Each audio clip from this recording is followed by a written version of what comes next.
Hi everyone, welcome to Creative Crafters, brought to you by the Perry County Public Library and me, Miss Jessie, the Children's Youth Services Librarian.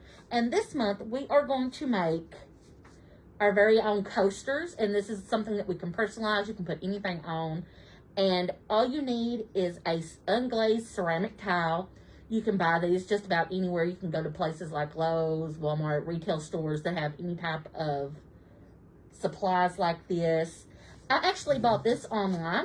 This was a 12 pack of 4x4 unglazed ceramic craft tiles and a 12 pack of 4x4 cork backing. And this is what you would put on the bottom. You could also use felt. You can also buy the little round felt tabs, and they come in like a 15 pack, and you can put them on each corner. It's however you want to do it. But we'll need a tile. We need something to put on the bottom. This will keep us from scraping our tables. I'm using scrap paper, like scrapbooking paper. I've got pieces cut out. You can do a big piece like this is pumpkins because it's the fall, getting to be the fall season. We'll need scissors, a pencil, Sharpie, something that you can use to draw. I prefer a foam brush for when I do this, and Mod Podge. Now this is matte, which means that it's not going to be shiny when I put it on there. And this is a glue finish and sealer. And to get started, let's say you're starting from scratch and you've got a big sheet of paper. We would just lay our tile down. I like to do corner to corner. I like to line it up. And you can always go back and trim it down if you need to. I take my marker, and on the back part, I have my spot, and I can cut it out. Which, as you can see, I've got several already cut. But I thought I'd like to show you how that, we do this. We just line it up and we cut it out.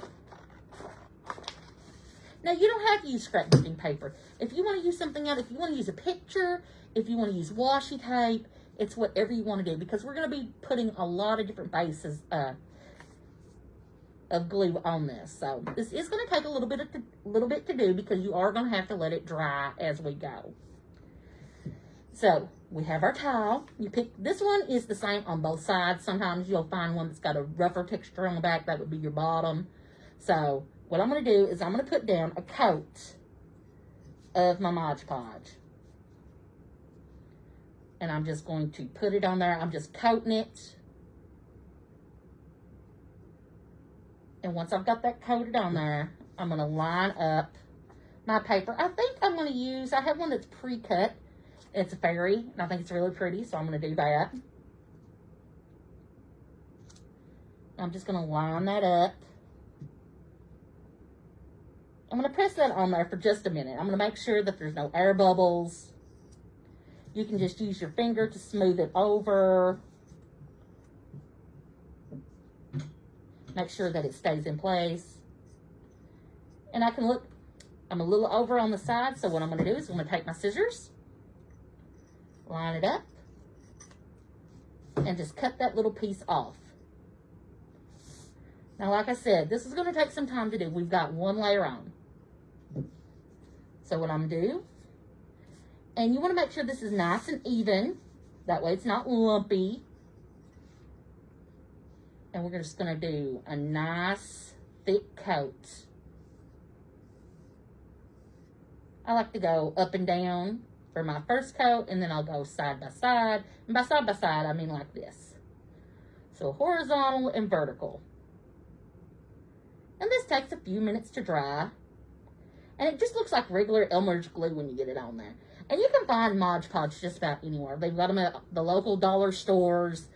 I've seen this in the Dollar Tree. I've seen it in the Dollar General. You can get it at Walmart, Michael, all kinds of different craft places that you can go to. You can get this. You can order it online, and it's just a sealant.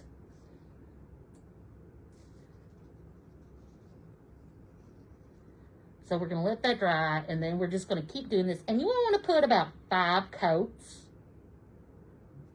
over top. And I do suggest that this is going to be a little messy, so if you want to wear gloves, you can.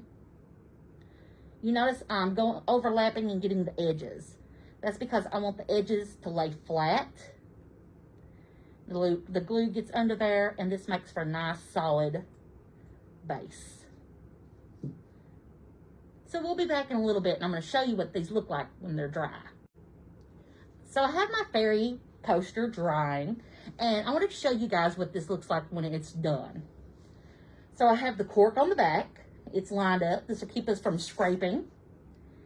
And this is what the front of my Halloween one looks like with one of the witch's legs. And you can see a little bit of the lines where I go back and forth. But if you're looking straight on and not in the light, you can't see it. And if it depends on the type of base that you use with your Mod Podge, this one is a water base.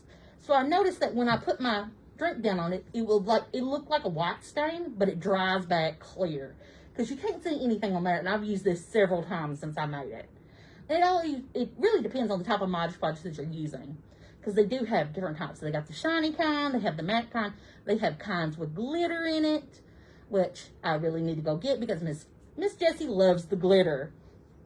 But you can make your own set for less than $7 of your own personalized coasters, which are really fun that you can put around the house. And I hope that you guys had fun making these. Thanks, everybody.